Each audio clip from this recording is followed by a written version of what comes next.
Welcome to Lecture 4. This is where the rubber meets the road. Usually, spinning up enterprise clusters on Azure Databricks costs serious money, but today I'm going to show you the official Microsoft program, the Azure free account that allows developers like us to build a full enterprise grade environment for $0. Let's look at the setup strategy.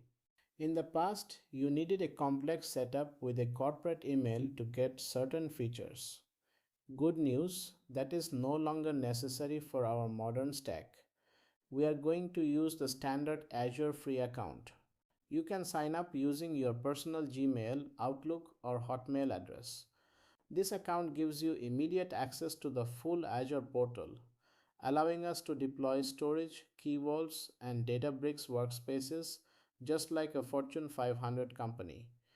Here is the deal Microsoft offers. When you sign up, you get $200 in Azure credits for the first 30 days. This credit is what we will use to pay for the heavy lifting, specifically the Databricks compute clusters. Additionally, you get 12 months of free access to popular services like basic storage. This gives us plenty of runway to build our entire Dubai real estate project without opening our wallets. Now, a quick heads up. During sign up, Microsoft will ask for a credit or debit card. This is strictly for identity verification to prevent bots from farming free accounts. They perform a $0 authorization hold, but they will not charge you anything unless you explicitly click a button later to upgrade your subscription to pay as you go.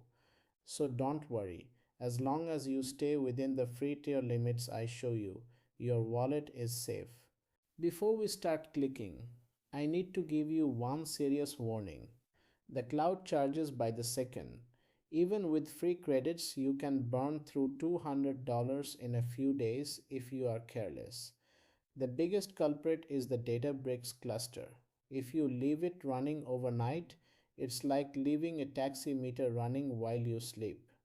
In the labs, I will show you how to set up auto termination so the cluster turns itself off if you walk away. Please follow those instructions carefully. That's the strategy. Simpler, faster, and free. Now, let's do it. Open up a fresh browser window, and in the next video, I will walk you through the click-by-click process of creating your new data engineering environment. I'll see you there.